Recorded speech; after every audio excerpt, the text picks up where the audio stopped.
가가지고 여기 질문을 할 수 있냐 하니까 거 80%가 몰라. 기업경영학회 여기 오는 사람 중에서 나 오늘 테스트 한다고 그랬거든요. 아까 저기서 강의하고 나오는 사람들 테스트 한다고 그랬는데, 테스트 하면은 그러면 여기서 내가 물어보는 것에 대해서 어디서 들어가가지고 어떻게 물어볼 것인가 하는 사람이 몇이나 있는지, 여기 들어볼 사람 있는 사람 한번 손 한번 들어봐요. 와, 여기는 역시 수준 높은 사람들이 와. 그러면 여기는 나 강의할 필요가 없어요. 10분도 5분만 안에 끝내도록 하게. 다 알고 있는 거 뭐 해봐야 무슨 소용이 있어요. 순서는 문재인씨 우리나라의 챗GPT를 지금 혁신해가지고 최근에 지금 인공지능에 관련되어 있는 이것이 완전히 체제가 바꿔지고 있는데, 우리나라의 현재의 당뇨 문제는 무엇인가? 두 번째, 챗GPT란 도대체 뭔가? 이 아우성을 치고 있는데, 세 번째, 챗GPT를 어떻게 활용할 것인가? 네 번째, 챗GPT의 문제점과 미래 전망은 어떤 것인가? 그런데 다 손을 들어버렸어. 그러니까 내 강의는 안 듣는 사람 몇 사람을 위주로 해서 하는데, 이 자료를 100% 공유를 할 테니까 이 얘기를 하겠습니다. 교수님의 강의가 아니고 논문이니까. 논문이니까 논문. 그러니까 논문. 핵심 포인트만. 예. 아, 사회가 내보다 더 길어. 여기 이제 우리나라의 경제 전망에 대한 2003년도 지금 전 세계가 어떤다는 거 말로 넘어가겠습니다. 2021년 2000년 가지고 지금 엉망진창으로 우리가 지금 IMF 1930년대 IMF 2008년도 그것보다 더 어려운 상황으로 지금 세계 경제가 저성장으로 하고 있는데, 우리나라 환율의 문제, 고용의 문제, 노동자의 문제 이거 제대로 하고 있냐? 이거 한번 보세요. 세계 경제가 IMF에서 이렇게 해가지고 마이너스로 막 IMF보다 더 어려운 상황인데, 이건 우리는 어떻게 하고 있느냐? 정치 여야가 싸우고 있고 돈봉투 보내가지고 싸우고 있다. 경제에 관련되어 있는 거 지금 이렇게 3년 동안 코로나로 인해 가지고 마이너스가 돼 있는데, 정치, 경제, 사회 우리 교수들 강의 어떻게 지난 3년 동안 해왔는지요.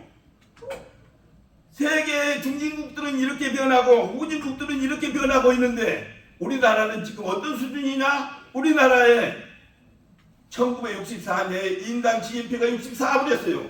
지금 얼마냐? 그러면 35,000불이요. 35,000불에서 34,000불. 대만한테 우리가 떨어졌거든요. 대만보다.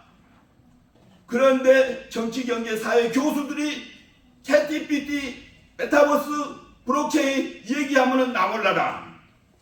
이게 우리나라 사회가 발전해 가가지고 세계 10위권에 있는데, 2030년에 우리나라가 3위권에 미국, 독일, 한국 이런 3위권을 갈 것으로 전망하고 있는데, 현실은 어떻게 되어 있느냐 하고 있는 거. 우리나라 국가 경쟁력이 이렇게 해야 하는데, 우리나라 국가 경쟁력이 회계 투명성은 어떠냐? 부정부패 청구, 여야를 불론하고 이렇게 돼가고 있는데, 이런 모양으로 우리가 앞으로 5위권이 되겠느냐 하는 얘기. 우리나라 일자리 창출에 관한 문제, 한국 부패가 계속 늘어나는 부패가 하고 있는데, 이거 어떻게 우리는 인식하고 여러분들을 하고 있는지. 우리나라가 1960년대 64불에서 35,000불이 발전하는 과정 IMF를 거치고 여러 가지 했는데, 우리가 지금 7위권을 성장하고 앞으로 2040년대에 3위권으로 가겠다고 그러는데, 3위권으로 갈 것이냐 하는 문제. 우리나라 현재의 당뇨 문제, 여야가 싸우고 부정부패, 회계 투명성 뭐 이렇게 가지고 노동에 이렇게 싸우고 있는 현재의 당뇨 문제, 이것을 인식하고 우리가 공부를 해야 한다는 얘기예요. 챗GPT나 메타버스나 블록체인이나 이걸 모르고 지금 우리가 헛 얘기만 하고 있으면 안 된다. 아까 조금 전에도 했지만, 우리나라가 부정부패 천국인데 대기업이 부정부패 정부에 돈 내고 그러고 있는데, 그런데 내가 증여세, 우리 상속세 안 돼. 우리나라에 그것 주면 안 돼. 더 나쁜 짓은 우리나라에 증여세 상속세가 안 되는 이유가 재벌이 부정부패 천국을 만들었기 때문에 이거 안 된다 하는 거. 구체적인 건 여러분들이 쫙 한번 봐봐요. 또 하나는 문제. 우리나라에 제일 일자리 볼때 1970년대 100만을 나왔어. 100만 명. 인구가 1970 101만 명. 4.53. 그런데 2020년 작년에 얼마나 0.75 한 사람도 아니고 OECD 국가들 최저의 저출산 15년 동안 285조를 해놨는데 한 명도 안 나겠다는 거예요. 여기 총각들 무조건 세 사람 이상씩 결혼하는 사람은 놔줘야 그 사람이 애국자다. 그런 사람을 승진시키고 그 사람을 취직시켜줘야 한다. 그런 정책을 해야 하는데 그런 정책을 하고 있느냐 하는 문제. 코로나로 이래가 가가지고 국가도 수출이 감소돼 가가지고 우리가 지금 16개월째 경상 적자가 되고 있는데 여기에 대한 대책 되고 있느냐. 이자는 올라가고 외화는 우리가 수출이 감소되고 이러고 있는데 되겠느냐 하는 거. 비트코인 투자의 개명봉에 여러 가지 쭉 얘기를 하고 있자. 우리가 메타버스, 블록체인 이런 하는데 새로운 뉴노멀의 혁명 시대로 바뀌어가고 있는데 거기에 맞게끔 우리가 하고 있느냐 하는 문제.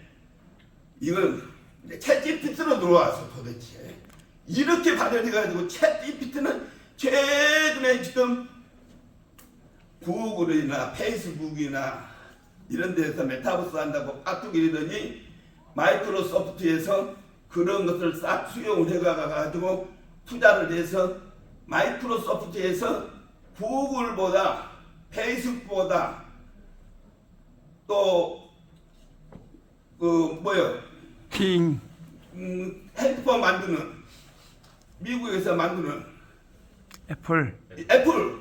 애플보다 마이크로소프트가 새로운 챗GPT라는 걸 만들어 가지고 빙이라는 것을 만들어서 그것을 초월하는 완전히 새로운 환경 변화를 일으켰다. 그 얘기 챗GPT란 무엇인가? 이거 다 알고 있는 사람이니까 안 넘어갈 거예요. 챗GPT는 무엇을 할 수 있나? 챗GPT가 있는 이유가 무엇인가? 누가 챗GPT를 소유하고 있는가? 챗GPT는 어떻게 적용하고 있느냐? 다 알고 있는 거 얘기해봐야 이 시간 낭비. 챗GPT를 어떻게 그것이 사용되고 있나 하는 거. 챗GPT의 검색 엔진과 차이점은 무엇인가 하는 것도 보면 알아. 여러분들이 다 알고 있는 거 내가 설명할 필요가 없어. 시간 아껴. 최고 챗GPT 기반의 코어 확장 프로그램은 무엇인가? 이것도 여러분들이 다 알고 있으니까 들여다보면 될 거예요.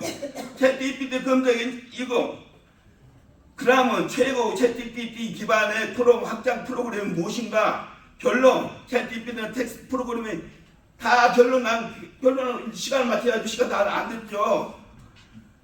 챗GPT는 구체적인 질문에 관련해 챗GPT가 그 이름은 무엇이고 빙 오픈 AI라는 무엇이고 초거대 AI 슈퍼에 관련된 또 기술적인 것 조금 차원 높은 거 증권 시장에 어떻게 활용되고 있냐 하는 것 쫙 보시라. GPT란 제너러티브 프리트레인드 트랜스퍼를 GPT란다.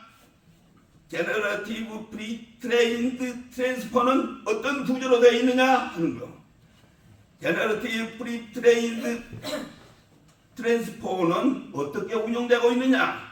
이것들이 2003년에 어떤 매출이나 증가를 가져올 것이냐 하는 거. 챗GPT의 금융산업에 영향 미치는 쉽게 분야. 금융산업에 증권시장에 우리 주식시장에 하는 거. 보계 서비스, 이상거래 탐지, 신규 대출, 재산관리, 제도 순수, 재무계획,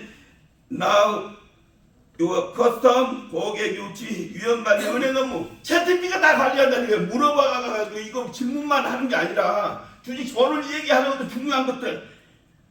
보시라. 프롬프트 엔지니어링. 이거 물어보는 거예요. 대화는 채트라는 것은 대화를 하는 물어보고 대답하는 데 채팅한다는 게 채팅. 그걸 어떻게 생성하고 못하느냐 하는 얘기. 이거 프롬프트를 어떻게 운영하고 그거 운영 구체적인 것은 뭐냐 하는 얘기. 사용자 현황 어떻게 누가 이런 것들을 어떻게 사용하고 있느냐 하는 얘기. AI 매니지먼트 센터가 이런 것들을 어떻게 하고 있느냐. 이제 마지막 끝났어요. 우리나라 교육은 어떻게 나갈 것이냐, 교육 현장에서 어떻게 해야 할 것이냐, 유엔에서 21세기에 이렇게 환경 변화에 하려고는 지속 성장을 하기 위해서 유엔에서 어떻게 교육을 할 것이냐 하는 얘기예요. 유엔에서 얘기하는 첫째, 기본 소양을 갖춰야 한다. 두 번째, 아무리 환경 변화가 불황, 호황 상관없이 부모 덕 안 보고 자기 능력으로 먹고 살 수 있는 능력을 갖춰야 한다. 세 번째, 교양을 갖추고 먹고 살 수 있는 능력을 갖추면 있는 사람은 없는 사람을 위해서 봉사하고 지식이 있는 사람은 못 배운 사람들한테 가르쳐주는 노블리스 오브리제를 실천하는 각각 나라가 선진국이다. 일본이나 러시아나 중국이나 미국이나 자기 나라 이익만 위해서 싸우는 그런 것은 미개한 나라다. 우리나라는 세계 앞으로 3위권으로 가려면 일반적인 소양을 갖추고, 두 번째 능력을 갖추고, 세 번째 노블리스 오브제를 실천을 해야 하는데 우리나라는 어떤 실정이냐? 우리나라에 지금 전 세계에서 IQ가 106으로 제일 높은데 교육은 문맹을 탈출을 해가지고 전 세계에서 대학 진학률이 82%에서 작년에 79%로 떨어졌지만 전 세계에서 제일 대학을 나오는 진학률이 76%이기 때문에 선진국이다. 일반 교양 신문 다 있고, 그래 문맹은 우리나라에는 없다. 90% 99%가 다 문맹이 해결되어 있다. 그러니까 교양을 하려면 뭐 해야 하는데 신문을 보고 듣고 이해를 할 수 있는 능력을 갖춰야 하는데 우리나라는 그건 돼 있다. 두 번째, 그러면은 이렇게 호황 불황기에 돼 있는데 이런데 먹고 살 수 있는 능력이 있느냐? 작년에 대학교 졸업생이 61만 5천 명인데 61만 5천 명이 취업자가 얼마가 되느냐? 19만 명이 취업했어. 19만 명이 취업을 했는데 9만 명이 정규직, 10만 명이 비정규직, 40만 명이 스카이 대학을 나와도 취업이 안 되는 이런 대학 교육을 하고 있다. 어떻게? 취업이 안 되는 미스매치, 사회에서 필요한 사람을 안 가르치고 대학 교수들이 3년 동안 비대면으로 강의를 했는데 그 비대면 3년 동안 한 평가를 했더니 1위가 한국방송통신대학, 2위가 서울사이버대학, 3위가 한양대학 사이버대학이라고 스카이대학은 거기에 끼지도 못했다. 지금 금년에 대학을 했더니 24개, 18개 대학 24개 학과가 한 명도 지원을 안 했다. 대학이 지금 다 문 닫을 형편이다. 그러는데 우리 어떻게 하고 있느냐? 이런 상황에서 노블리스 오브제를 제일 실천한 문재인 정부